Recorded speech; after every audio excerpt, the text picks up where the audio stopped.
Hello and welcome to Crossing Bridges Talk Show. I'm your host, Larry Montgomery Sr. This is my co host, William. William, introduce yourself.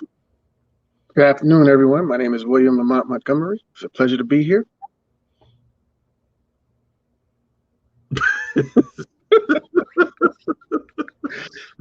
Pleasure to be here. Pleasure to be here. Okay. Um, when I'd be working on the videos afterwards, you do the same thing, I laugh at the same time. But anyway, okay, we're here now, we're live. This week's conversation, we wanted to kind of revisit a topic that we may not have delved into as much as would have liked. And let me just pull it up here real quick. Here it is. Okay. Things we model for our kids, whether we realize it or not. And among those things would be how we handle mistakes, how we deal with frustration, how we solve problems, how we take care of ourselves, how we apologize and repair, how we ask for help, how we speak up for self and others, how we navigate conflict, how we approach differences, how we care for animals. Oops. Okay, hold on. That didn't work out. And finally, how we listen. And basically, what we're saying here is as parents, what we do, our children see. And so we need to understand just because we say something, well, you should do this way, do we follow up and follow through the same way to confirm whether we were talking to them about something or talking to them about someone else, or if we were just getting comfortable and didn't realize that they were in the room. So you say something, and I always use the same example. My father, he smoked. I don't smoke, but he would say, "Don't smoke. Pass me another Viceroy." I'm like, that makes no sense at all. But okay, since you're dad, I don't say anything about it. So let's get into this here. How we handle mistakes, and we talked about that earlier. Um, you remember that conversation we had before we started? I think so, yeah. Yeah. Okay. We'll get into that later. But how do you respond to your child's mistakes? Everyone makes mistakes. It is a universal fact. However, some people find it easier than others to admit it. Mhm. When children make mistakes, as a parent, you may react in various ways. I have a list of the ways that some parents may respond to a child's or their child's mistake. One, you might criticize them. Two, shout at them. Three, give them a smack on the back of the head. Four, punish them. Five, remind them of their error. Preach to them or tell them what they should have done.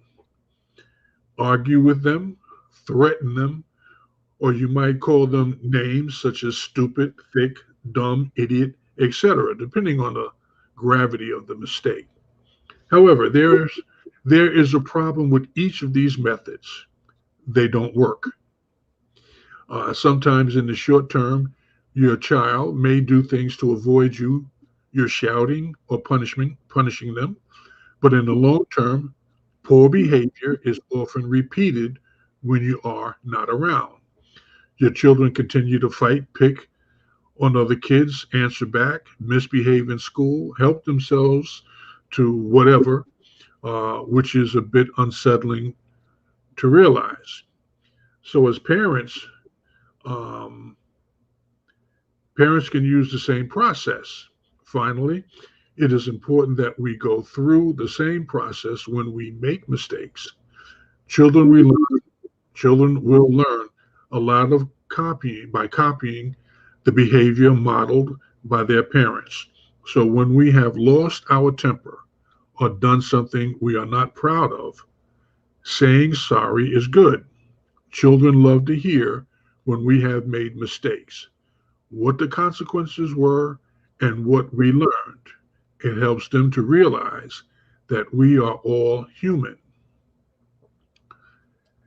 Have you had to deal with that? Me? Mm, nope. Never made a mistake in front of your child?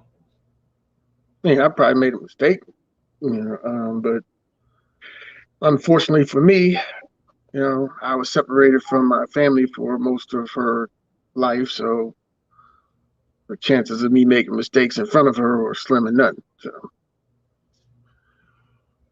Oh, yeah, that opened the door. I don't know if I want to open up any wider.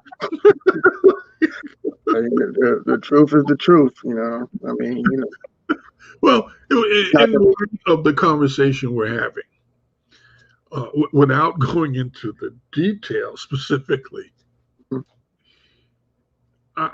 it crossed my mind when you were letting out, about because you were separated from your child. Do you think that your child might think that you're being separated from them could have been a mistake? I mean, haven't had that conversation with her, but I mean, anything's possible. So, Yeah, and so my point is that well, yeah, having that conversation would be good because if she finds herself in that kind of a situation on either side of that coin, you know, being the one that's being separated from her family or her family wanting to separate from her, how would she know how to handle it or what to expect from it? That kind of thing. So without having some direct experience, then she would be relying on what she's learned. mhm. You know, so I'm not saying have that conversation, but I'm saying for the listeners or whatever, this is something that's going to happen. That somewhere along the line in life, that someone's going to make an error. Mhm. It may be on a regular basis, like me, cooking. If I cook the bacon too long, that was an error. I like it that way. My wife doesn't. So you got to learn how to figure that out and what to do. And all kinds of other things, make a mistake with homework. I got a 0 in my homework, but I did it all. Mhm. The dog didn't eat it. I handed it in, and then the teacher said, "No, this is all wrong." And so now, well, how do you handle this? Or, on the other hand, as we talked about off camera, um, I had asked you to do something, and you didn't do it. And then I said, "Well, how come?" And you weaseled around Oh, no, some kind no, of a fake answer. that wasn't weasel. That was honesty. I didn't do it. I try not to get locked into anything because if you tell me you need it by tomorrow, I'll be like, okay, I don't know if I'm gonna be able to do it by tomorrow, but you ask me to do something, I'll do it, but in my own time. I mean, you got to tell me what the date is. That's a response, and Yeah. that's fine. Hmm. Because then you're telling them like if this is emergency or very important, I might not be the one for you, Hmm. to help you. But then again, two things. First off, um, if you're the only one that can help them, then you really need to be honest with them and say, look, if you're honest and you say, look, I don't know if I can get it done. That's one thing. But if you know in your own head that you're not going to get it done, you really have to tell them and wait for them to come back and say, well, why not? Because they sure enough, if they need you, they're going to ask you, how come you can't get it done for me? You Yeah. know, and now you got to admit, well, I'm a little flaky. I mean, I got other stuff on my. Uh, I know I'm flaky. I know that. I need to write it down because I might forget. Now, that's my excuse. Mhm. Forget. But if it's really if it's important, and I do know if it's important to you, on the one hand, I'll probably want to do it because it Mhm. will help you.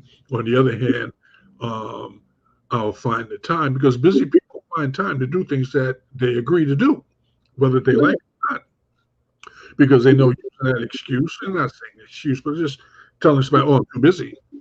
That's the weakest excuse ever. Mhm. Well, either you want to help me or you can't, because you don't know anything about brain surgery. Okay, fine. I understand that part. But subject to that kind of a comparison, it's a matter of, do you want to help them? I had a conversation earlier with somebody else.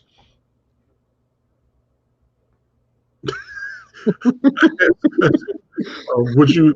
I need your help with such and such. Oh, I'm not interested in that. What are you doing? Oh, I'm relaxing. Well, I need your help. I really wouldn't have asked you if I didn't need you. Oh, well, I don't want to do that kind of thing. That's like, when people ask you for help, it's not about whether you want to do this. They need help. Mhm. You know, oh, I don't like washing dishes. Would that help you? Yeah. Uh, don't Yeah. wash dishes because I don't like it. But anyway, we're talking about children, so let me get back to it because there are a few good points here I want to make. Um, uh, when do we? Oh, why do we keep reacting in certain ways? Okay, and I'm talking about when a child makes a mistake or whatever, or anybody makes a mistake. You usually respond a certain way, and I just gave a list of some of the responses. So why do you keep using these methods to discipline your child? Again, this is Charlie made an error. Mainly because you can't think of another way of dealing with it. So, as I said earlier, a child makes a mistake, and you go through this list of different reactions to the mistake: criticize, shout at, smack them, remind them, preach to them, argue with them, or whatever, or threaten them. Only because you haven't figured out another way to do it. And what that does is the child learns from if you don't handle things well, or if you haven't really worked with them so they understand how to deal with certain things or anything, because there's certain patterns. For example, um, we talked about homework. Okay, so fortunately for me, I never had a problem with schoolwork. Mhm.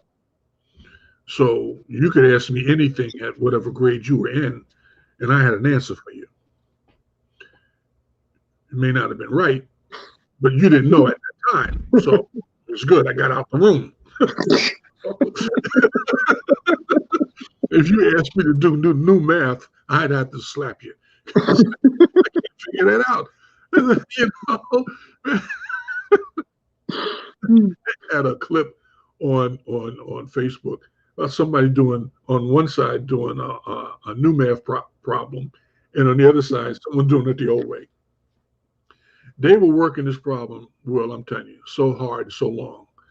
The guy on this side solved the problem, went, made coffee, sat down, drank the coffee, and started to read the newspaper before they finished working out the new math problem. Mhm. Now, this is just plain foolishness. This is supposed to be new math. Mhm. Now, I might be wrong, but new should be improved, Mhm. Yeah. Yeah. faster, easier, whatever. You know, Mhm. short of being a calculator, it should be new. Mhm. But I mean, they had to draw circles, draw lines, and a square, and put this part over here, this portion. It was ridiculous. Mhm. And you want to make children learn this process in order to be successful in school. Well, that's a whole different conversation. and I probably lost track of what I was talking about, but it's a, it's a shame, you know. So yeah, you want to have um, you want to be honest. And let me get back so I get back on track here. Hold on a second. Let me pull this up again. Here are 15 steps to help children learn from their mistakes. Number one, accept mistakes as normal. They happen. Help your child understand that everybody makes mistakes and you don't expect them to be perfect. Mhm. That's good. That's easy. Number two, recognize a teachable moment. Now, that's something President Obama used to run with, the teachable moment, which is cool. Makes you stop and think. React to a mistake with the intention not to punish, but to help your child learn from it. Now, I'm sure you know about making mistakes when you were young. Did you ever make a mistake when you were young? Of course, Yeah, I know. many of them. I just didn't want to expose you like that. Hey, i- if I didn't want to say anything, I would have been like, "Oh, sorry, my camera's not working." Drop It just, something. it just froze for me, But anyway, Mhm. um, let me get back because I can't the paper up at the same time. Um, recognize a teachable moment, react to a mistake with the intention not to punish, but to help your child learn from it. Um, we'll have to come up with an example in a minute. Mhm. Number three, explain the problem calmly. Help your child to understand there is a problem that needs to be fixed. Help your child work out what to do to fix it, such as clearing up a mess.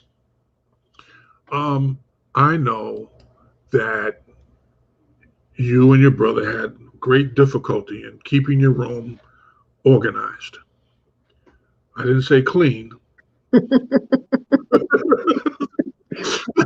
That's implied. but organized. So I don't have to see the mess when I walk by it. And so we went down that road many, many, many times. Um, pick up your stuff, make up your bed, put your clothes away, Mhm. put your toys away. How about this? Why don't I give you a toy box?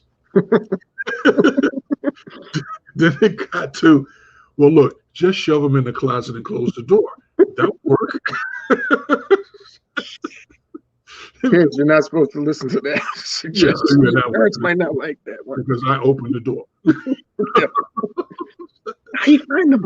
And so we got to the point of, well, I'm just not going to buy any toys. So you don't have to worry about having them all over the floor. Definitely. That's my way to solve it. It's like, gee whiz, how we got to figure this out? You know? So anyway, let me go back to what I was reading here. Hold on. I said recognize a teachable moment. Okay, explain the problem calmly. Yep. Number four, after a mistake, allow time to calm down. And I guess that's really for the parent. Mhm. You know, wait for your child to calm down before discussing the mistake. Listen to the issues, but if possible, give them space to get over the frustration and upset that the mistake may have caused. It is very difficult for your child to think straight when their emotions are running high.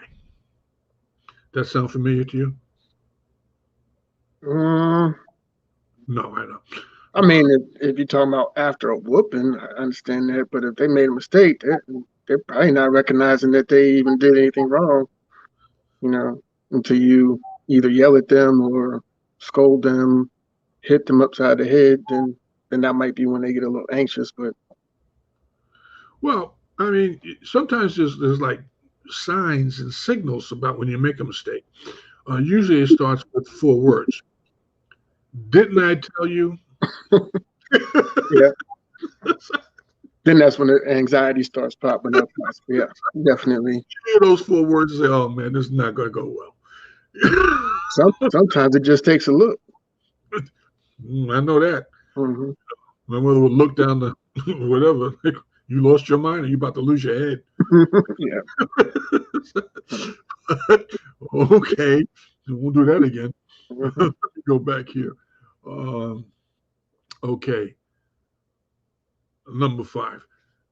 Help them accept responsibility. Encourage your child to admit to a mistake and to take responsibility for it rather than blaming others. You see, that is so profound. Come on. Mhm. You know, immediately when they say, "Didn't I tell you that was he did that? That wasn't me. I don't know nothing about it." Mhm. You got to take responsibility when you because you know eventually it's going to come out. Mhm. We usually try to gloss over that, as far as the perpetrator of the crime, uh, and think that it's just not going to. The truth isn't going to come out. They're never going to figure out that I was the one who left the milk on the counter as Mhm. putting it back in the refrigerator. It wasn't me. But anyway, And I mean, the other thing about that too is, a lot of times when you own up to what you did, it's less of an aggravation, or I mean, it de-escalates the whole situation because compounding the action with the lie, you just magnified the issue to exponential, proportions. It's like all you had to do was just say, "Yeah, my bad. I left the milk out and you put it in the refrigerator." And then 9 times out of 10, a parent will cool down a little bit, like, yeah, but you need to make sure because that can go bad and then people get sick. And that's the reason why you want to make sure it stays in the refrigerator. But right, and the other thing is, I mean, obviously while you're at it, it's like, yeah, I forgot and left the milk out there, but listen, I can go to the store and get you a new one. mhm, Now, hey, you're thinking ahead. mhm. Yeah, while I'm going, could I have $2, get some cookies? I Get the mean, milk. what? Going, I just get the milk and bring it back. yeah, but that usually doesn't happen because Mhm, you're so busy trying to explain that it wasn't me. I, I, mhm. I don't drink milk. I really don't. With milk mustache on. Yeah. You're taking a bowl of cereal, put it behind you, like, it wasn't me. I don't eat Mhm. cereal. I don't like cornflakes. Nope, nope. I get a rash when I eat those. But anyway, um, number 6, did I just do that one? Acknowledge responsible actions. Mhm. Praise your child if they do admit to a mistake. Resist the temptation to jump in with a criticism, comment, label, punishment, or judgment. That's always good. Stick to the point. Make sure that you stick to the one mistake rather than bringing up any similar mistakes made in the past. Now, this is something that's more, I guess, even at the adult level, you know, getting in a discussion with your mate about something where you made a mistake, and the first thing they do is remind you you did the same thing last week, or 2 days after you were born, you did the same thing. So they have the whole list. Mhm. Every time you ever made a mistake in your life, whether they were there or not, they put it right back in front of you. Mhm. And so you feel bad. You're like, listen, if if I knew better, I wouldn't have made that mistake in the first place. But Mhm. obviously, I'm just stupid, and I keep making the same mistake over and over again. Guys, give me a break here. Mhm. Disability, Mhm. not even disabled, disability. Mhm. Okay, I'm human.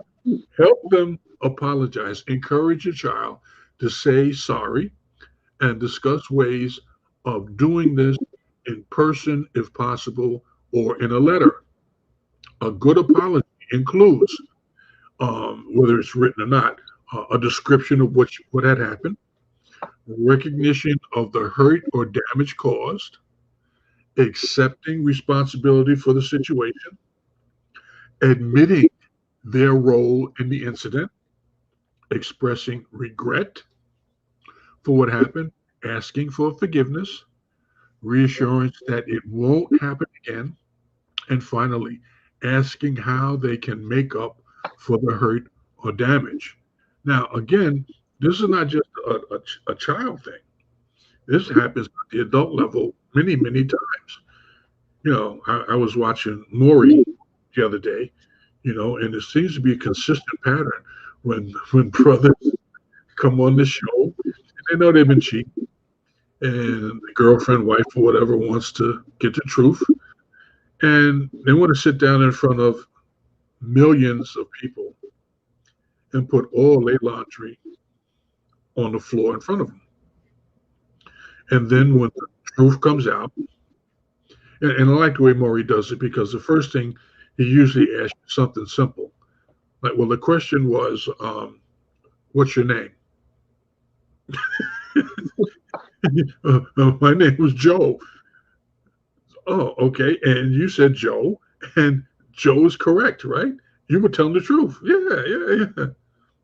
Now we start getting serious.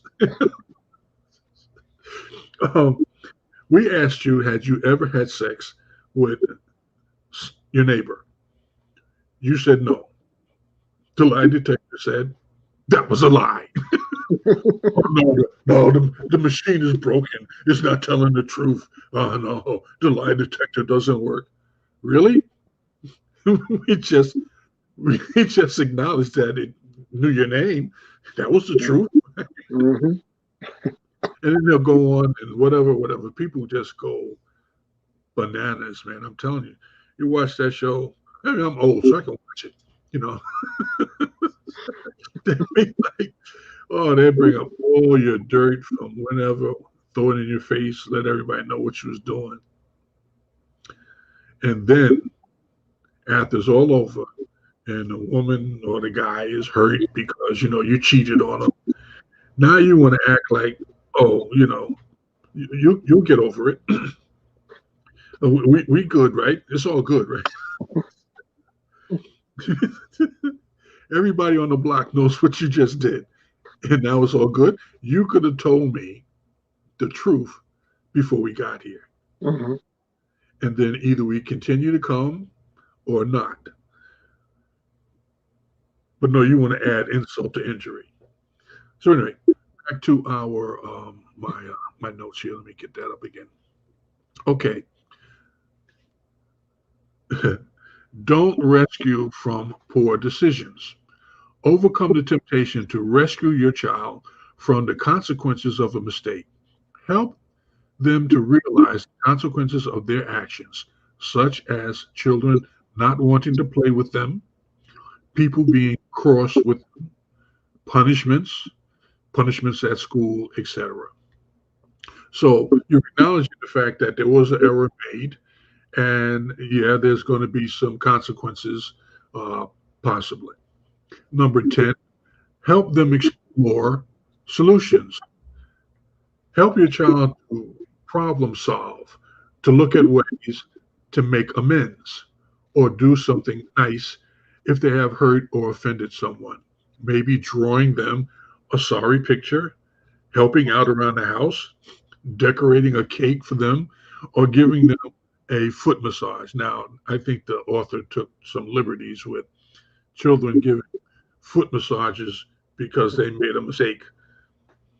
I mean, if you stepped on somebody's foot on purpose and you didn't realize how much you was going to hurt them, that would be a mistake. Mm-hmm. Because you sure enough stepped on their foot for real, for real. Mm-hmm.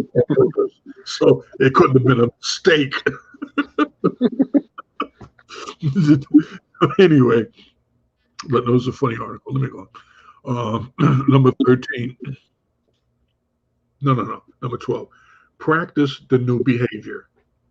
Children learn by developing muscle memory of saying or doing the right thing. So do a role play where you recreate, I'm sorry, the incident, and get them to say or do the right thing. Number 13, explain self-reflection is a strength.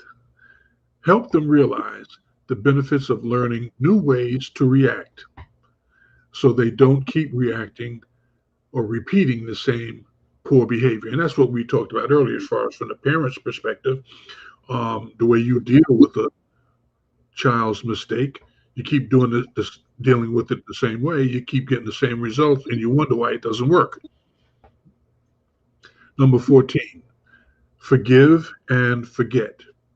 Once your child has apologized, made amends, and talked about any lessons they have learned, it is important to forgive them and to make sure they forgive themselves. It is also important not to keep bringing it up and to move on.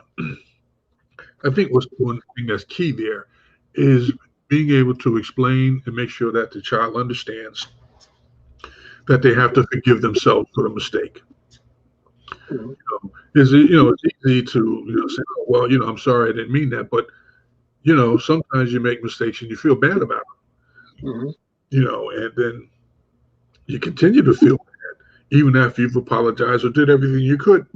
Not saying that the apology is going to be sufficient, not saying that there may not be consequences, but you still have to come to the understanding that, well, okay, I did that, and I don't have any intentions of doing it again, and so I can't hold that over my head like some people do. The last item, sorry, make sure they know you still love them. Yep. Now, I know we kind of did a generalization over this year because some mistakes, and sometimes people justify what they did by calling it a mistake when they really did it on purpose. And as a parent, you've got to be aware of that possibility that there may be a mental health issue with that child.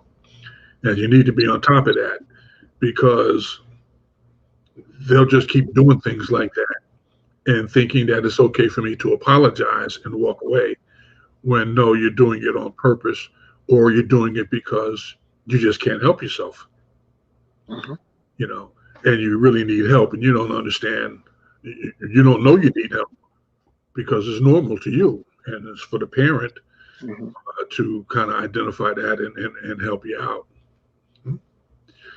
So that pretty much gives you what I had on dealing with mistakes. Did you have any other comments? Well, based on what you were saying, with the parent, I mean, you got a lot of responsibility to not just discipline your child, but you really need to learn about your child. I mean, most parents don't get as much time with their children as back in the day. I mean, we got after school programs, and stuff like that. So the time that a parent has, to spend with their child is very limited. But if you are keen into what your child is doing and their behavior and things like that, if you take exceptional notice to it in the time that you do spend with your child, you should be able to see, the different changes that and be able to pick up on if they're doing it on purpose and claiming it's a mistake or and how to deal with it. Because as a parent, you want the best for your child. Well, we hope you want the best for your child. So, giving them the right guidance so that they can be successful and not be a habitual offender or, suffer the wrath of your anger. It would be beneficial to make sure that they understand that you understand them so that you can correct their behavior in a timely manner.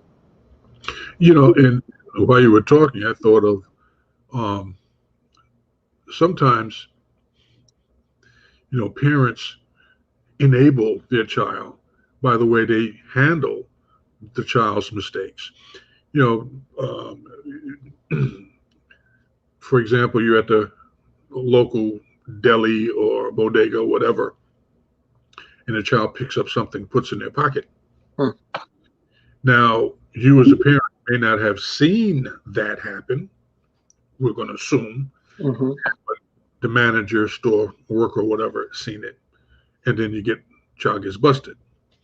Now the parent goes bananas over why you accusing my child of stealing your little candy bar when Mm-hmm.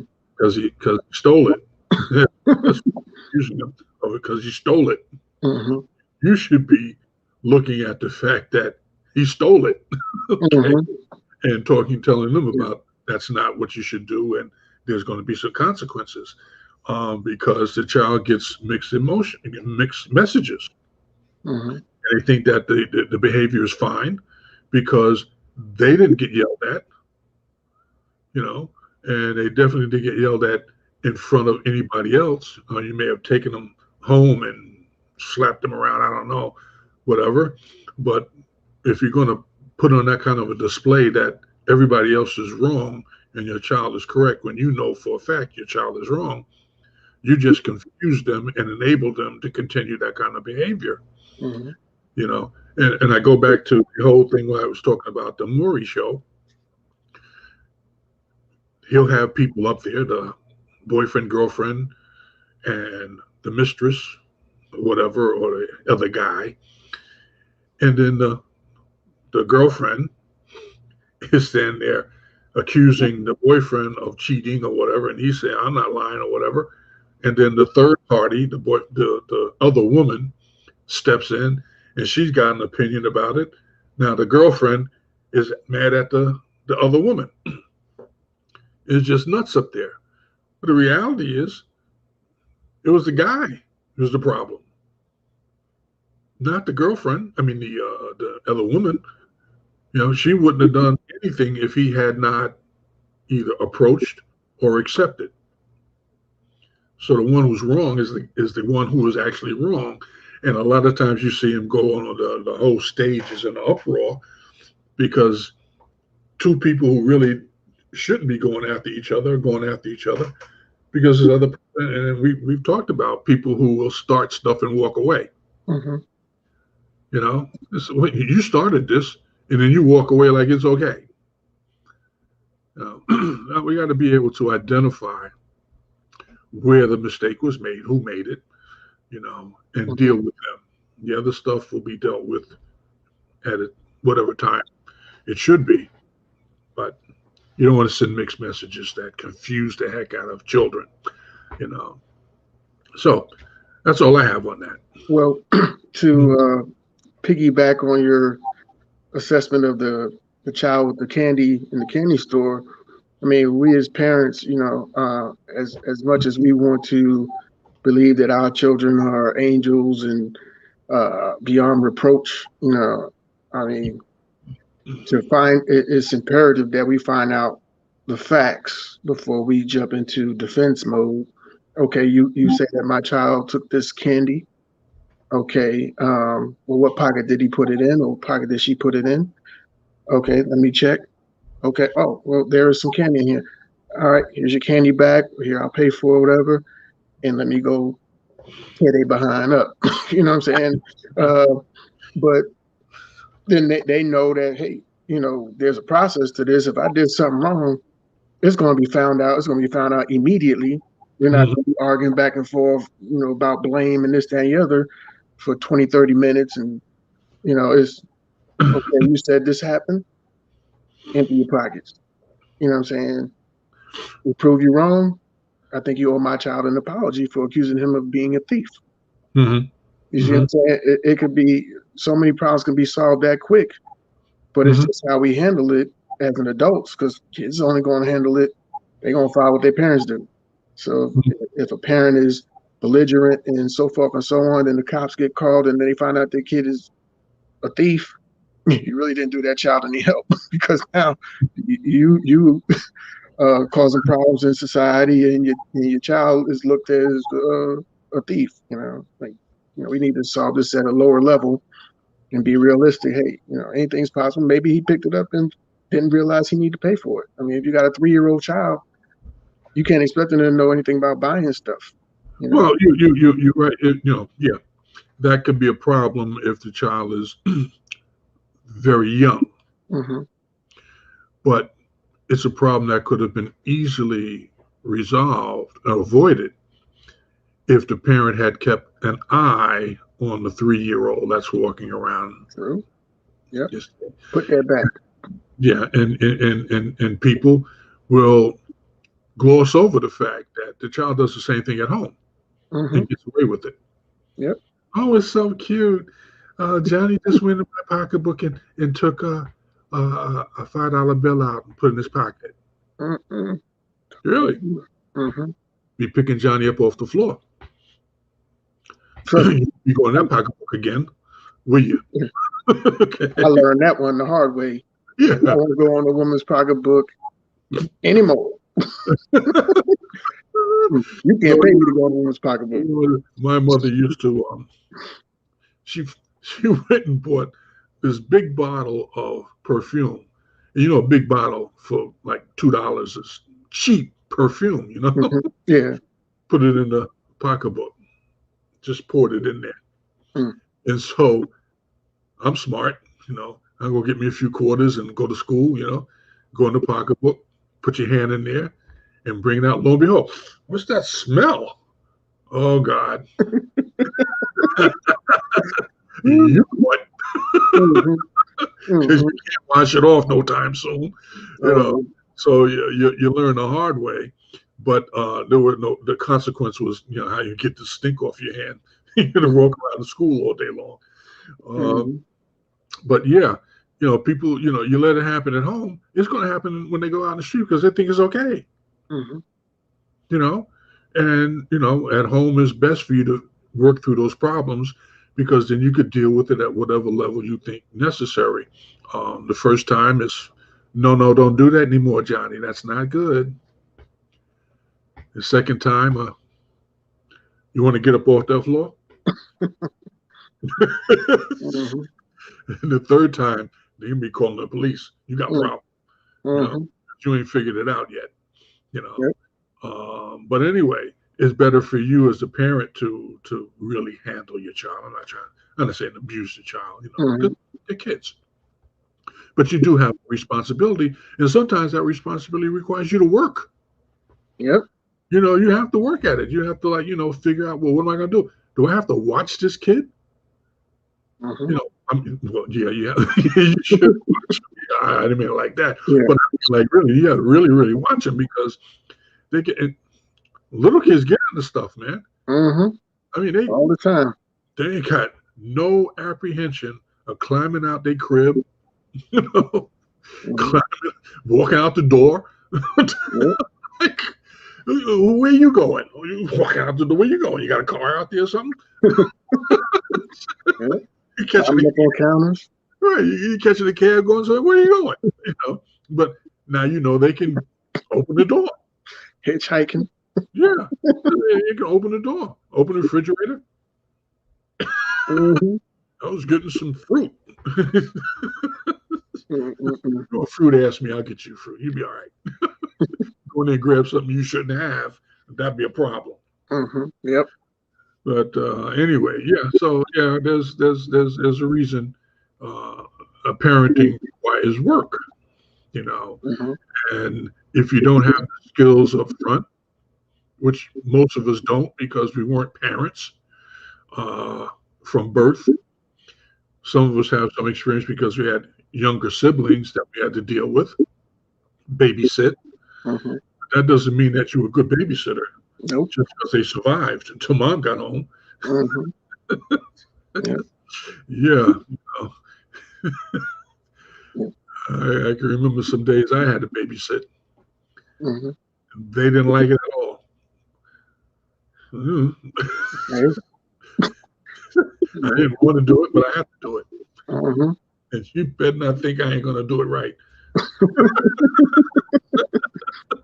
Got my eye on you. No, dude, just like mommy do it. Now what? Okay.